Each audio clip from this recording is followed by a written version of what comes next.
È stato un grande abbraccio quello che il mondo alpino ha voluto dare ad Alessandro Ferraris, vicepresidente Ana Montegrappa e direttore del Museo degli Alpini di Bassano, che se n'è andato domenica per un malore che lo ha colpito proprio sul monte sacro alla patria, il Monte Grappa, quella montagna che lui tanto ha amato. Uomini e donne con il cappello, alpini in armi, giovani e vecchi, i Bocia e i Veci, i volontari della protezione civile, i donatori di organi e tanti ragazzi dei campi scuola ANA, tutti insieme, uniti, compatti, come negli sfilamenti per accompagnare Alessandro nel suo ultimo viaggio sulla Terra.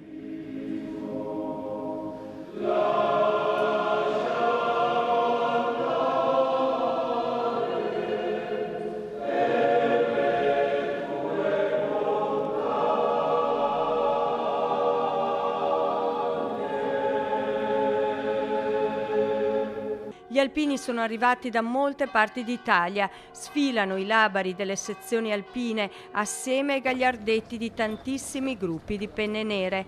Il labaro della sezione Montegrappa è listato a lutto, c'è grande commozione, le lacrime rigano il volto di tanti alpini, il saluto militare davanti alla bara coperta di fiori bianchi e rose rosse, l'abbraccio alla moglie Piera e alla figlia Carlotta. Un unico, grande, collettivo, intenso abbraccio, e questo è il senso che lui lascia a tutti quanti noi, perché lui aveva la stessa attenzione per il vecchio alpino, ma anche per i giovani, che fossero alpini fatti, oppure i ragazzi che vengono con il nostro campo scuola.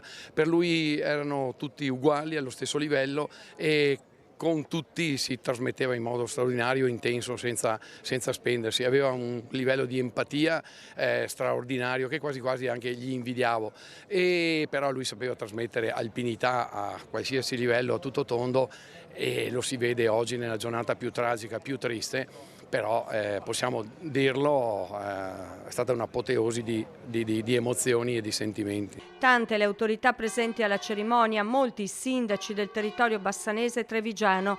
Alessandro Ferraris era una persona amata e apprezzata che ha lasciato un'impronta indelebile non solo nella comunità alpina.